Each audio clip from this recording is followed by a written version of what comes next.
नमस्कार, हा आहे आपला दुसरा भाग।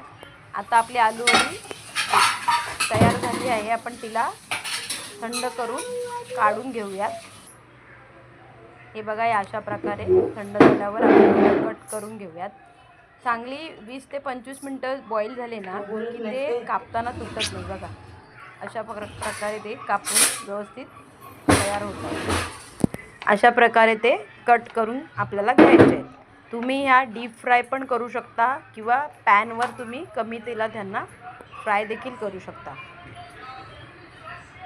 हे बघा, बघितलात कसे सुंदर लेयर त्याच्या पडल्या आहेत। ते पॅन ठेवलाय मी। पॅनमध्ये थोडंसं तेल आपण टाकून घेऊया। त्याला जास्त तेलाची गरज नाही लागत, तुम्ही जरी डीप फ्राय केलात तरी चालतंय। या प्रकारे आपण इथं पॅनमध्ये तेल टाकलंय आणि ह्या आपण अशा वड्या ह्यामध्ये टाकून घेणार आहोत। तर या बघा, मी अशा ह्या अशा प्रकारे आपण ह्या लावून घेणार आहोत। आता ह्या स्टेजला आपण गॅस स्लो करून घेऊयात। आपल्याला हे मंद आचेवर दोन्ही साईडून गोल्डन कलर येतो सर खरपूस भाजून घ्यायचं आहे। खायला खूप अप्रतिम लागतात ह्या, क्रिस्पी, सुंदर, चवीला सुंदर। या बघा, अशा प्रकारे ह्या दोन्ही साईडून भाजून गोल्डन ब्राऊन झालेल्या आहेत।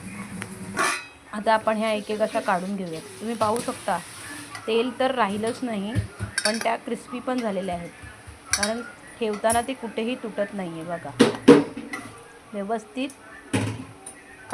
काढून झाली आहे। चवीला खूप भन्नाट लागतात त्या। एक वेळा नक्की ट्राय करा तुम्ही। खूप चांगली रेसिपी आहे आणि खूप सोपी आहे। रेसिपी आवडली असेल तर लाईक आणि शेअर नक्की करा। थँक्यू।